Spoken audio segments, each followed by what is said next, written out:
जुना बिडी घरकुल येथील पद्मशाली शिक्षण संस्था संचलित मातोश्री जनाबाई जनार्दन बिटला प्रशालेत वार्षिक पारितोषिक वितरण कार्यक्रमाप्रसंगी विद्यार्थ्यांना मार्गदर्शन करताना प्राध्यापक कोर्री यांनी यशाची त्रिसूत्री सांगितली।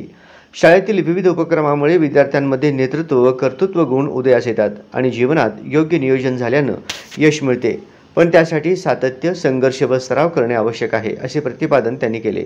प्रारंभी प्रशालेच्या मुख्याध्यापिका श्रीमती शारदा गोरट्याल यांनी उपस्थितांचे स्वागत व प्रस्तावना केली।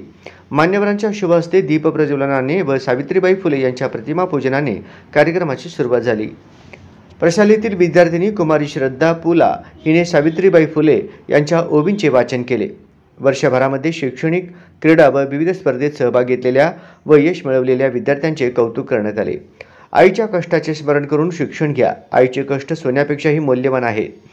बिटला प्रशाला छोटी असली तरी शिक्षणाच्या दर्जाने खूपच मोठी आहे, असे प्रतिपादन पद्मशाली शिक्षण संस्थेचे अध्यक्ष ॲडव्होकेट श्रीनिवास कॅतम यांनी केले। यावेळी पद्मशाली शिक्षण संस्थेचे सहसचिव मल्लिकार्जुन सरगम, खजिनदार गोवर्धन कमटम, विश्वस्त व देणगीदार सुरेश बिटला यांच्या शुभहस्ते सर्व विद्यार्थ्यांना पारितोषिके देऊन सन्मानित करण्यात आले।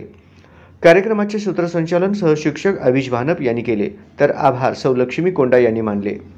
प्रशालेतील शिक्षिका निर्मला शिंदे यांनी पाहुण्यांचा परिचय करून दिला। पद्मावती वल्लाल यांनी यादी वाचन केले। यावेळी प्रशालेतील शिक्षिका सौ चिलबेरी, सौ कामत, सौ पुंजाल तसेच जालिंदर शिंगण, राहुल ताटे, अतुल गंभीरे, वनदेव खडके, अविनाश आडम, कांचना दासरी आदी शिक्षक व विद्यार्थी मोठ्या संख्येने उपस्थित होते।